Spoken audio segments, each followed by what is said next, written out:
నమస్తే. ఇన్నాళ్ళు నన్ను సపోర్ట్ చేస్తూ, ఎంకరేజ్ చేస్తూ మీ ప్రేమని నాకు అందిస్తున్న ప్రతి ఒక్కరికి కృతజ్ఞతలు. అలాగే ఈ వీడియో కూడా ఖచ్చితంగా మీకు ఉపయోగపడుతుంది. లైక్, షేర్ అండ్ సబ్స్క్రైబ్ చేసి మీ సపోర్ట్‌ని నాకు అందించండి. అలాగే ఈ వీడియో పట్ల మీకున్న అభిప్రాయాన్ని కామెంట్ సెక్షన్‌లో కామెంట్ చేసి తెలియజేయండి. ఇప్పుడు వీడియోని చూద్దాం. నమస్తే, వెల్కమ్ టు అవర్ ఛానల్. నేను పద్మిని. ప్రస్తుతంతో పాటు ప్రముఖ ఆధ్యాత్మికవేత్త, ప్రముఖ న్యూమరాలజిస్ట్, లక్ష్మీ నరసింహస్వామి ఉపాసకురాలు శ్రీమతి స్రవంతి గారు మనతో పాటు ఉన్నారు. మాట్లాడదాం. నమస్తే అక్క. నమస్తే పద్మిని. అక్క, దేవీ నవరాత్రుల్లో 9వ రోజు మహిషాసుర మర్దిని అవతారంలో అమ్మవారు కొలువు తీరేటటువంటి రోజు, మహర్ నవమిగా మనల్ని అనుగ్రహించేటటువంటి రోజు. ఆ రోజు మరి అమ్మవారిని ఎట్లా ఆరాధన చేసుకోవచ్చు? మహిషుణ్ణి మర్దించారట ఆవిడ, చంపడం కాదు, బండకే సుతికేసారా? అంటే నాకు ఎందుకంత సంతోషం అనిపిస్తుందంటే, రాక్షసుల్ని సంహరిస్తారు అమ్మవారు అని చెప్పి. రాక్షసులు ఎక్కడో ఉండరు పద్మిని, మనలోనే ఉంటారు, మాలిన్యాల రూపంలో అని అనిపిస్తుంది నాకు. అలా మనని ప్యూర్ గా చెయ్యాలి అని అంటే గనక, మనం చక్కగా స్వచ్ఛంగా ఉండాలి మన మనసు అంటే గనక, అలాంటి రాక్షసుల్ని అమ్మవారు ఎప్పటికప్పుడు సంహరిస్తూ ఉండాలి అని ఖచ్చితంగా చెప్పుకోవచ్చు. అలాగే రాక్షసులు ఎంతో ఎత్తులు వేసి ఆవిడేం చేయలేదు అని చెప్పి విరవిగి, అప్పటి నుంచే ఉంది చూడు డిస్క్రిమినేషన్ అనేది, ఇప్పుడు ఉంది, ఇంకెప్పటికీ ఉంటుంది కూడా. అలాంటి డిస్క్రిమినేషన్ చేసినా కూడా చివరికి ఆవిడ చేతుల్లోనే సంహరింపబడ్డారు అనేది ఖచ్చితంగా మనం చెప్పుకోవచ్చు. అలాగే మీరు చూస్తే కనుక సిద్ధిదాత్రిగా మనం పూజించుకుంటాం. నవదుర్గా సాంప్రదాయంలో సిద్ధిదాత్రిగా మనం పూజించుకుంటాం. అంటే ఏంటి, ఎలాంటి సిద్ధినైనా అమ్మవారు ప్రసాదిస్తారు మనకి అని చెప్పి. సిద్ధి అనేది ఎప్పుడు వస్తుంది? మనం ఎప్పుడైతే ప్యూర్ గా ఉంటామో, ఎప్పుడైతే కల్మషం లేని మనస్సు అనేది మన వశమవుతుందో, ఎప్పుడైతే మంచి బుద్ధి, సద్బుద్ధితో, అలాగే సుజ్ఞానంతో ఉంటామో, అప్పుడు మనకి సిద్ధి వస్తుంది. అంటే అలాంటిది మనకి అమ్మవారు ప్రసాదిస్తారు అని ఖచ్చితంగా చెప్పుకోవచ్చు అనమాట. మీరు చూస్తే గనక మన దశమహావిద్యల్లో కమలాత్మిక అమ్మవారు, కమలం నుంచి ఉద్భవించిన అమ్మవారు, కమలమునే ఆత్మగా ఉన్న అమ్మవారు అని చెప్పుకోవచ్చు అనమాట. మీరు చూస్తే కమలము అనగానే మీకు ఏం గుర్తుకొస్తుంది? చక్కగా పింక్ కలర్ లో ఉంటుంది అనిపిస్తుంది, బురదలో ఉంటుంది అనిపిస్తుంది. ఎలాంటి బురదలో ఉన్నా కూడా కించిత్తు కూడా ఎక్కడ అంటించుకోకుండా, పిల్లలు చెప్తారు చూడు, పిల్లలకి ఏం చెప్పాలి మనము?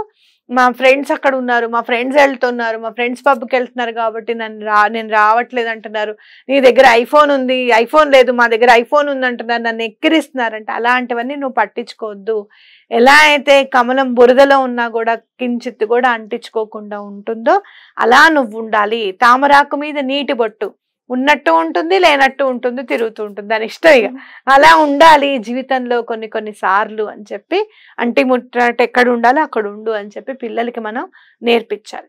అలాగే కమలాత్మిక అమ్మవారిని పూజిస్తే కనుక, ఇక్కడ మీరు చూస్తే దశమహావిద్యల్లో వైష్ణవ సాంప్రదాయంతో అమ్మవారు ఎవరైనా ఉన్నారు అని అంటే గనక బగళాముఖి అమ్మవారు, అలాగే కమలాత్మిక అమ్మవారు.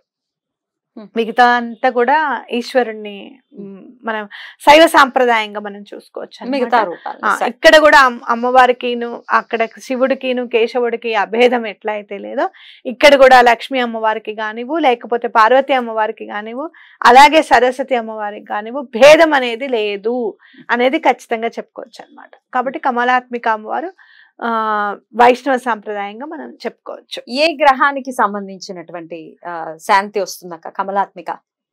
శుక్రుడు. మనం ఎప్పుడైతే మనం లక్ష్మీదేవి అని అంటామో, కమలాత్మిక అంటామో, మనకి బాగా అర్థమయ్యేది ఏంటి? వీనస్, శుక్రుడు.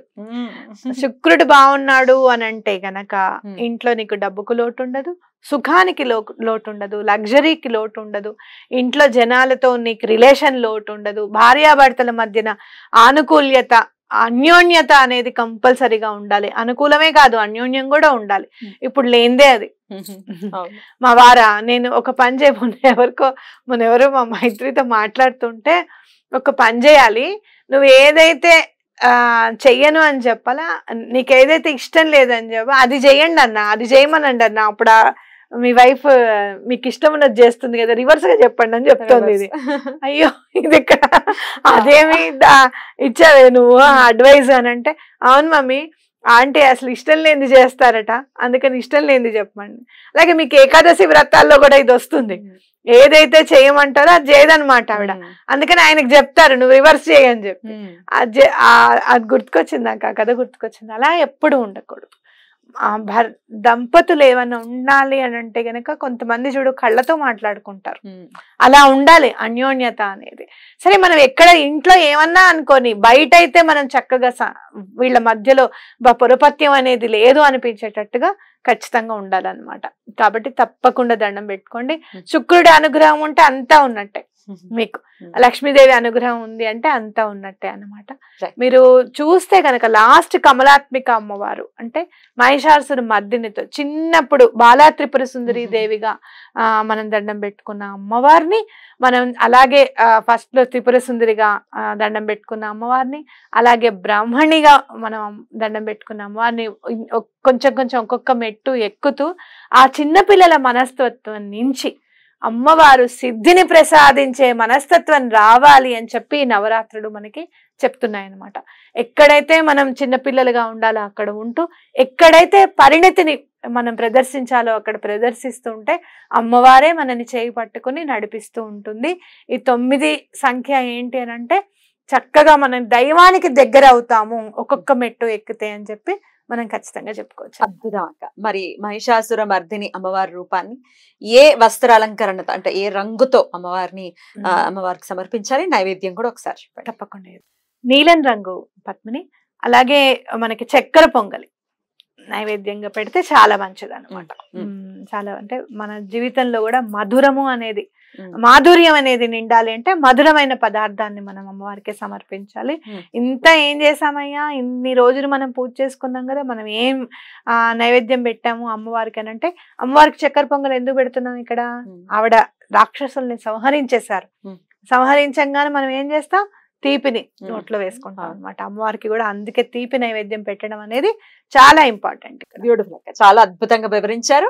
ఇక పూజ చేసుకున్నా చేసుకోకపోయినప్పటికీ ఏ స్విచ్ వర్డ్ తో అమ్మవారిని కొలవచ్చు అనేది ఒకసారి చెప్పండి అక్క. ప్రణవ రూపిణి, హ్రీంకార రూపిణి, సచిదానంద రూపిణి, మణిద్వీప వాసిని, నిత్యం నమామ్యహం. బా, ఎంత బాగుందో. ఓకే, దీని అర్థం ఏదైనా చెప్తారా? ప్రణవ రూపిణి అంటే ఓంకారం, మనకి ప్రణవ నాదంగా మొదట వచ్చిన నాదంగా మనం గమనిస్తాం కాబట్టి అదే మనకి తెలుసు కదా. ఆ రూపం అమ్మవారిది. అంటే హ్రీం అనే మనకి అక్షరం ఉంది కదా, బీజాక్షరం ఉంది, ఆ రూపం కూడా అమ్మవారిది అని చెప్పి. అలాగే మణిద్వీప వాసిని, అమ్మవారు మణిద్వీపంలో ఉంటారు. సచ్చిదానంద రూపిణి అంటే మీకు ఆనందమా లేకపోతే కోపమా ఏమి అసలు ఏందనేది మనకు తెలియదు అనమాట. ఆ సచ్చిదానంద రూపిణి ఎప్పుడు కూడా అమ్మవారి దీపం జ్యోతి మీరు చూస్తే గనక అలా వెలుగు ఉంటుంది, నవ్వు ఉంటుంది, అన్నీ ఉంటాయి. ఆ రూపంట అమ్మవారిది సచ్చిదానంద రూపిణి. అలాగే మణిద్వీప వాసినికి ఎప్పుడు కూడా నిత్యం నా నమస్సులు తెలియజేస్తున్నాను, అమ్మవారికి నమస్కారం పెడుతున్నాను అని అర్థం అనమాట. ప్రణవ రూపిణి, హ్రీంకార రూపిణి, సచ్చిదానంద రూపిణి, మణిద్వీప వాసిని, నిత్యం నమామ్యహం. చాలా చాలా బాగుంది. ఇది ఇంకా పూజ చేసుకోనియకపోనియండి ఎవరైనా చదువుకోవచ్చు కదా? ఎవరైనా చదువుకోవచ్చు. ఎన్నిసార్లు చదవమంటారు? 108 సార్లు చదవమని చెప్తాను. 108 సార్లు చక్కగా చదువుకోండి. అమ్మవారు అసలు ఒక్కసారి చదివిన తర్వాత అమ్మవారి ప్రెజెన్స్ తప్పకుండా మీ ఇంట్లో మీరు గమనిస్తారు. ఆ కూల్ బ్రీజ్ అనేది తప్పకుండా తెలుస్తుంది మీకు. రైట్ అక్క. దీనికి ఏమైనా నియమాలు ఉంటాయా ఈ స్విచ్ వర్డ్ కి? అంటే సాధారణంగా అయితే నాన్ వెజ్ తినకూడదు, అది అందరూ గమనించాలి. 9 రోజులు బ్రహ్మచర్యం పాటించాల్సిందే ఎటువంటి పరిస్థితుల్లోనూ. మా వాళ్ళు తింటారమ్మా మేము వండొచ్చా అంటే అట్లాంటివన్నీ పెట్టుకోవద్దు అసలు పొరపాటున కూడా. ఉల్లిపాయ వెల్లుల్లిపాయ కూడా తినకూడదు. ఇవన్నీ ఈ 9 రోజులు పాటించాల్సిన నియమాలు అనమాట. రైట్ అక్క. సో ఈ నియమాలు పాటించాలి. బ్రహ్మచర్యం, నాన్ వెజ్ తినకపోవటం ఇవందరూ డెఫినెట్ గా చేయాల్సింది. ఇంట్లో వండటానికి కూడా వీల్లేదు, అసలు ఆ షాప్ దగ్గర కూడా వెళ్ళొద్దు, అంతే. ఇది బాగుంది. రైట్ అక్క. Thank you so very much అక్క. నమస్తే.